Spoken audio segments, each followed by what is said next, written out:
Investuješ cez banku? Ak áno, tak zbystri pozornosť. Známi mi povedali, že investujú cez banku a tam nemajú žiadne poplatky. Je to skutočne tak?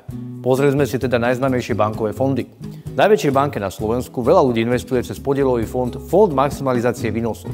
Áno, ide o presne ten fond, ktorý spravuje takmer 1 miliardu eur, nemá síce žiadny vstupný poplatok, ale je naozaj bez poplatkov.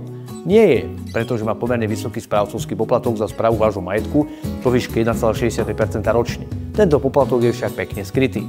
A čo výkonnosť tohto skvelého fondu? Od roku 2007, kedy vznikol, tento fond má výkonnosť iba 5,3% ročne, čo je o takmer 5% menej ako je výkonnosť svetových akciových indexov.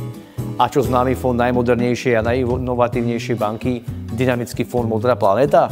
Tiež je bez poplatkov? Tak sa pozrieme, či je to tak. Vstupný poplatok tiež nie, ale znovu je tu správcovský poplatok, tentokrát 1,23% ročne.